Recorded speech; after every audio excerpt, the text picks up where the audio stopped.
Samantala, tila agawan daw ng isla ang labanan ngayon, kaya inutusan ni Pangulong Duterte ang mga sundalo na okupahin na po ang lahat ng pag-aari ng Pilipinas, kabilang na ang Pag-asa Island.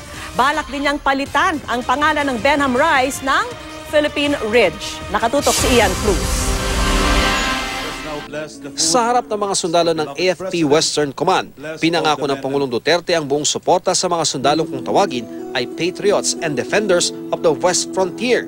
Sakop kasi ng jurisdiction ng Westcom ang West Philippine Sea at ilang isla at bahura na pinag-aagawan ngayon. Higit 1.5 oras na kausap ng Pangulo ang mga pinuno ng Western Command ng AFP, kabilang sa mga natalakay ang intensyon umano ng Pangulo na pumunta sa Pag-asa Island sa West Philippine Sea. I may go to Pag-asa Island to raise the flag there. Pati yung basta yung bakante na yung atin na tirahan na natin, ibig sabihin. Mukhang agawan kasi ito ng isla eh. And what's ours now, at least kunin na natin and make a strong point there that it is ours.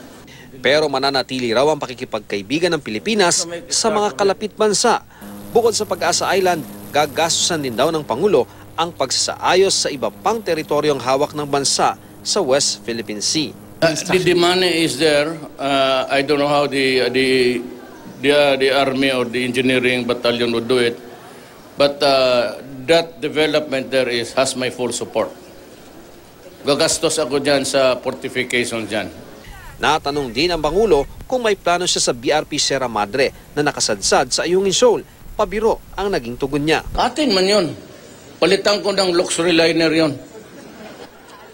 May mga waiter, pagkain, swimming pool, para ang sundalo, tataba. May balak din daw ang Pangulo sa Benham Rice na nasa silangang bahagi naman ng Pilipinas. I will officially claim it as ours and rename it, hindi Benham Rice. I would call it the Philippine Ridge. Kasi parang ridge, kasi continuous kasi ang continental shelf dyan sa baba. So might as well claim a ridge because it connects one ridge to another.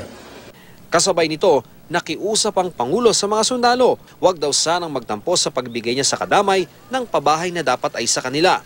Itong ibigay ko sa inyo, mas may tubig na may electricity at baka kung may pera uli ako, the furnished house. Yung mga simple lang na just to make a start of it. Mura naman kayong galing China. And they're not really so bad.